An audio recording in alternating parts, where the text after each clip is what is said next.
Et à la une ce soir, les suites de l'affaire Manuel Valls qui a décidé de mettre finalement la main à la poche. Le Premier ministre français reconnaît même ce soir une erreur de communication, de sensibilité, mais aucune faute. Cela n'a pas échappé à l'œil d'Isabelle Soler.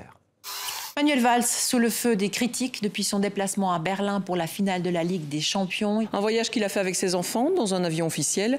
Voilà qui passe mal à une époque de restrictions budgétaires. Si c'était à refaire, je ne le referais pas. Il promet de rembourser l'aller-retour à Berlin pour ses 2 enfants. Un aveu qui suscite déjà de nouvelles réactions.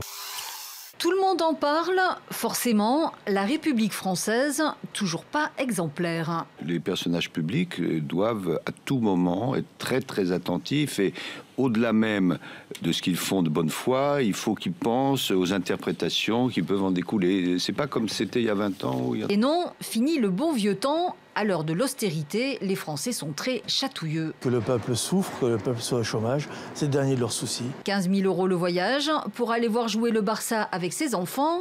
Un peu chéro, c'est sûr. J'entends bien sûr ce que peuvent penser ou ce que disent les Français. Si c'était à refaire, je ne le referais pas. Pas une affaire d'État, non, mais peut-être plus significatif. Une escapade d'un supporter du Barça aux frais de l'État. Que le Premier ministre a mis 5 jours à reconnaître. Vous savez, des conneries, tout le monde en a fait. Tout le monde en a fait dans l'exercice des responsabilités. Il réinvente un nouveau dicton. Faut avouer à moitié remboursé. Seuls les Belges tentent d'un micro compatissant. Les hommes et les femmes politiques, et ça, il faut quand même le dire, donnent tellement de temps. Et leur famille en paye un tribut si cher que là, il faut voir s'il y a vraiment de quoi faire un scandale. Ce qui plaît aussi en Suisse, c'est l'intervention du président de l'UEFA. La semaine précédente la finale, le cabinet du Premier ministre a contacté mon bureau pour dire que M. Valls souhaitait me rencontrer en tête-à-tête avant le match. Laissons à notre partenaire les mots cruels de conclusion. Manuel Valls fragilisé par ce faux pas qui écorne son image d'homme intègre, leader d'une gauche prompte à dénoncer les abus et le mélange des genres de la droite sarkozyste. Sans eux, la francophonie serait sûrement moins intéressante, moins riche aussi. Les traducteurs sont des lecteurs, souvent méconnus. Ils sont aussi écrivains. Pour une fois, ils entrent dans la lumière avec le printemps de la traduction. C'est à partir de demain en région parisienne et pour 3 jours. Avec nous pour en parler, Santiago Artoski. Merci d'être avec nous. Bienvenue sur TV5 Monde. Vous présidez l'association Atlas, l'association pour la promotion de la traduction littéraire. Vous êtes vous-même traducteur. Alors, 10 lieux vont accueillir cette première édition pendant 3 jours. Coup d'envoi demain, vendredi. En quoi consiste l'événement ? Alors l'événement, il a été créé parce qu'on a eu une idée, c'est rapprocher les traducteurs des lecteurs. On constate au quotidien que les lecteurs se posent des questions sur notre métier quand ils nous demandent des tas de choses. Ouais. Est-ce qu'il y a des gens qui relisent ce que vous faites ou comment vous faites pour vous imprégner du style d'un auteur ?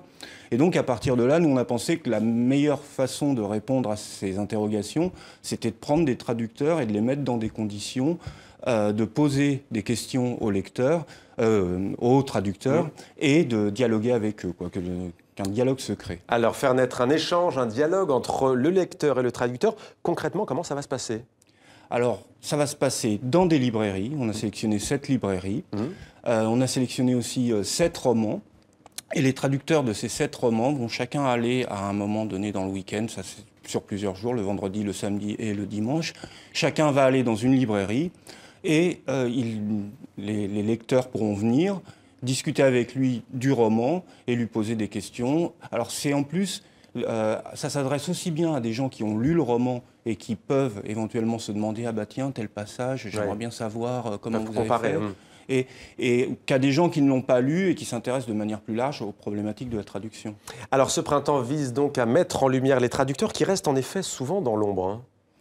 C'est vrai que quelque part, le traducteur a envie de disparaître derrière son texte. S'il a bien fait son travail, on ne doit pas sentir sa présence et c'est ce que cherche le traducteur. Pour autant, c'est important d'éclairer cette position parce que on se rend compte aussi que les gens n'ont pas forcément conscience que la traduction, c'est une lecture aussi. Et donc qu'un traducteur va traduire un texte, mais il va apporter quelque part, qu'il le veuille ou non, inconsciemment, un point de vue sur ce texte.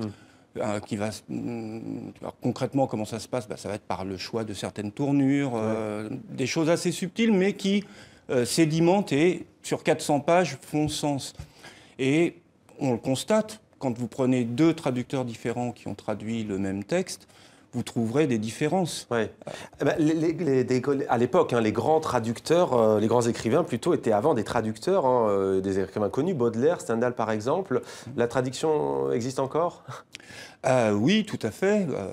Il y a par exemple Agnès de Sarthe qui est à Atlas avec nous, qui est écrivain, qui est aussi traductrice.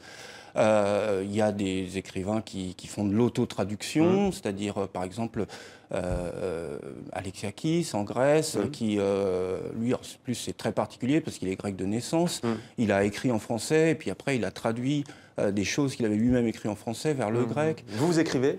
Alors moi j'écris des nouvelles, un peu de non-fiction aussi, et je suis chroniqueur à la Nouvelle Quinzaine littéraire aussi. Et en quoi sont-ils, les traducteurs dont vous faites partie, en quoi sont-ils des piliers de la littérature et au-delà de la culture ?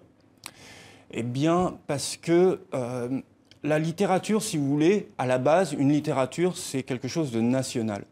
Ce qui rend la littérature universelle, c'est qu'à un moment donné, il y a quelqu'un qui va traduire cette littérature et l'emmener vers un autre pays. Et en fait, on ne s'en rend pas compte, mais on connaît tous Sherlock Holmes, on connaît tous Macbeth, on connaît tous des tas de personnages, soit de romans ou soit pas de romans non plus, ça peut être aussi des personnages historiques qu'on a connus par la traduction. Et de la même manière, je dirais, le petit Chinois ou l'Australien, il va découvrir D'Artagnan, ou il va découvrir Sganarelle, parce qu'à un moment donné, quelqu'un aura traduit ça dans sa culture à lui. Alors vous traduisez de l'anglais au français et de l'espagnol au français. Quelle est votre dernière traduction, si on peut vous le demander en un mot ? Alors la dernière traduction que je viens de rendre il y a à peine une semaine, c'est un bouquin dont le titre anglais est « Show me a hero ». Alors, c'est toujours les éditeurs qui choisissent le titre français, donc je ne sais pas quel sera le titre français, mais c'est une journaliste qui s'appelle Lisa Belkin qui a écrit ça se passe à New York, et l'intérêt de ce bouquin, c'est que David Simon, qui est le réalisateur de Sur Écoute et de Tremy, va faire une mini-série qui sort en même temps que le bouquin à la rentrée. Merci beaucoup Santiago Artoski. Le printemps de la traduction, c'est à partir de demain en région parisienne, Paris, Vincennes, Gif-sur-Yvette. Merci beaucoup à vous d'être venu sur le plateau de TV5 Monde.